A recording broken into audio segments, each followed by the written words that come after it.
Hello students. तो आज हम संस्कृत व्याकरण में लेकर के आए हैं अगला टॉपिक संधि। सबसे पहले संधि शब्द को देखते हैं। जो संधि शब्द है वो सम उपसर्ग दुधाय धातु अर्थात धा धातु और की प्रत्यय से मिलकर के बना है संधि से। सम उपसर्ग धा धातु और की प्रत्यय से मिलकर के संधि। अब चर्चा करते हैं संस्कृत व्याकरण में संधि के अंतर्गत एक सूत्र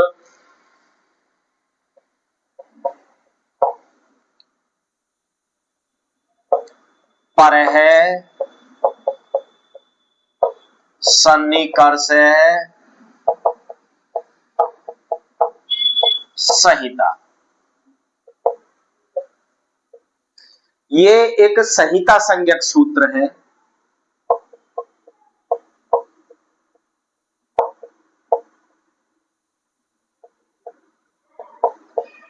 ये संधि की परिभाषा नहीं है, केवल संहिता संज्ञक सूत्र है। अर्थात ये सूत्र बता रहा है परय सन्निकर्ष अर्थात आपस में वर्णों की अत्यधिक निकटता जब होती है तब उनकी संहिता संज्ञा होती है, और जब वर्णों की संहिता संज्ञा होती है तब उनमें संधि कार्य करना आवश्यक होता है। तो परय सन्निकर्ष संहिता ये हमारा संहिता संज्ञक सूत्र है। अब चर्चा करते हैं अगली जो संस्कृत में संधि की परिभाषा है। वर्ण संधानम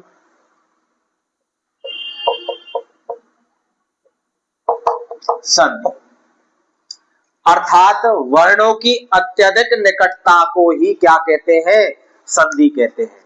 इसको अपन विस्तार से देखें तो द्वयो वर्णयो परस्परम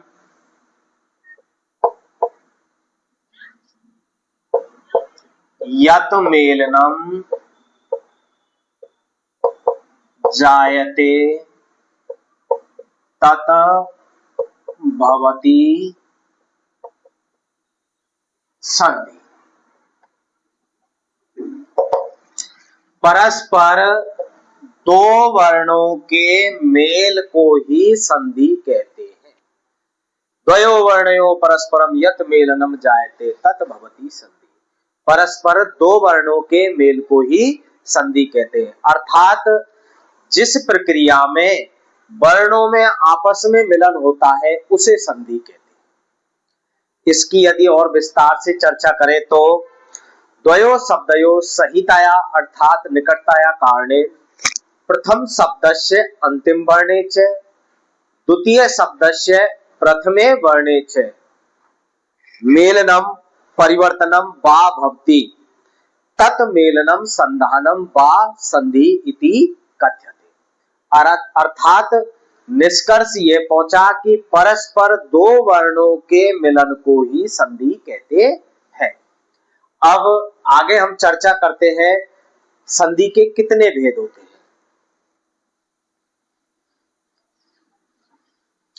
तो स्टूडेंट्स, संस्कृत में संधि के 3 भेदों का वर्णन किया गया है।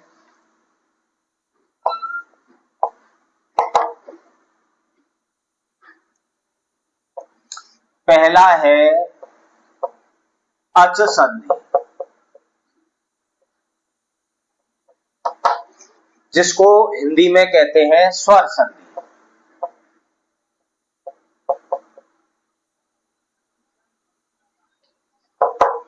दूसरा है हल संधि,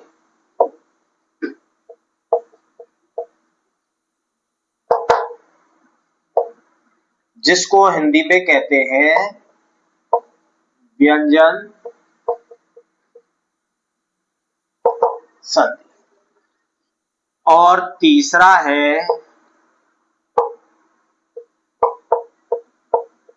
विसर्ग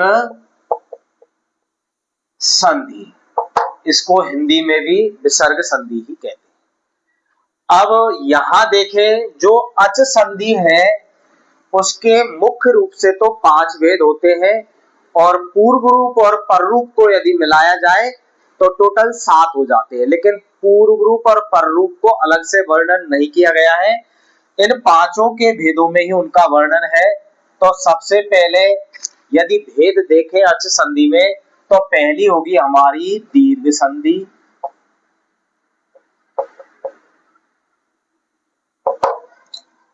दूसरी हमारी हो गई वृद्धि संधि,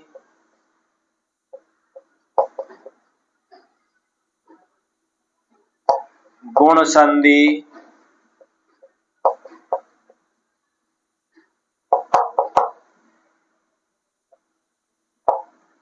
यण संधि,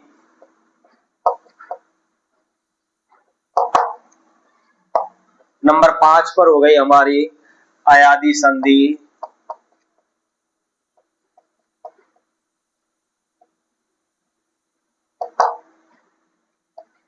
इसके बाद में पूर्व रूप संधि और पर रूप संधि।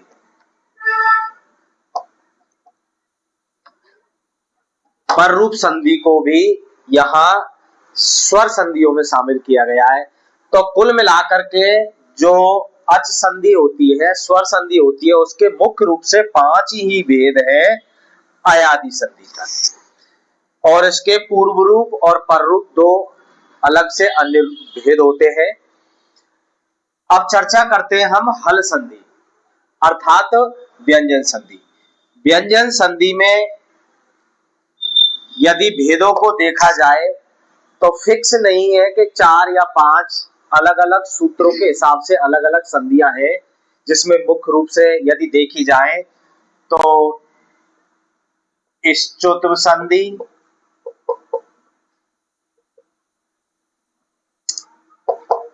इष्टोत्व संधि,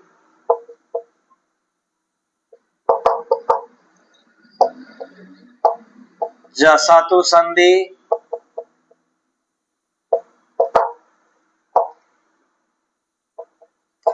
चार्त्व संधि,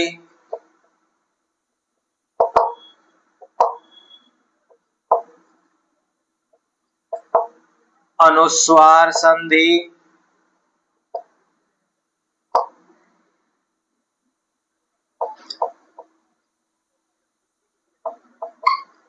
परसवर्ण संधि, और इसके अलावा लत्व संधि भी है, और भी कई सूत्रों के द्वारा यहाँ पर व्यंजन संधियों का वर्णन किया गया है। लेकिन मुख्य रूप से देखें अपनी यही संधियां हैं।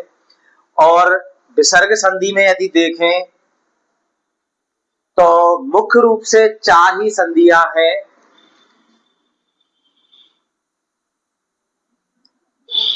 उद्भव विसर्ग संधि,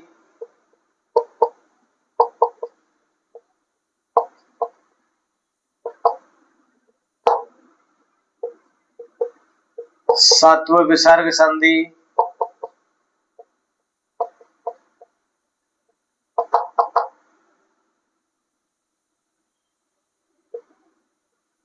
ऋत्व विसर्ग संधि,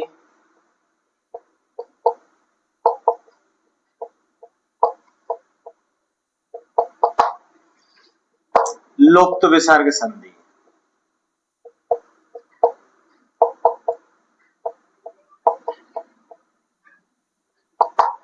लुप्त विसर्ग संधि, इसके अलावा भी कई सूत्र हैं विसर्ग संधि में। तो कुल मिलाकर के जो अच संधि है उसके 5 भेद तो फिक्स हैं, लेकिन हल संधि और विसर्ग संधियों में अलग अलग सूत्रों के द्वारा संधियों का वर्णन किया गया है। तो स्टूडेंट्स, आज हमने संधि की परिभाषा, संधि के भेद, अच संधि में या स्वर संधि में कितने भेद होते हैं, हल संधि में कौन कौन सी संधियां शामिल है, विसर्ग संधि में कौन कौन सी संधियां शामिल है, इनके बारे में चर्चा की है। अगली जो वीडियो लेकर के आएंगे उसमें हम स्पेशली जो अच संधि के 5 भेद हैं उनके ऊपर चर्चा करेंगे, क्योंकि यदि इसी वीडियो के अंतर्गत उनकी चर्चा की जाए तो वीडियो थोड़ी सी लंबी हो जाएगी, इसलिए अलग से अच संधि का टॉपिक लेकर के हम जल्दी ही आएंगे। और स्टूडेंट्स, यदि आपने अभी तक हमारे चैनल को सब्सक्राइब नहीं किया है तो प्लीज हमारे चैनल को सब्सक्राइब करना, और यदि वीडियो पसंद आए तो लाइक और कमेंट जरूर करना। धन्यवाद।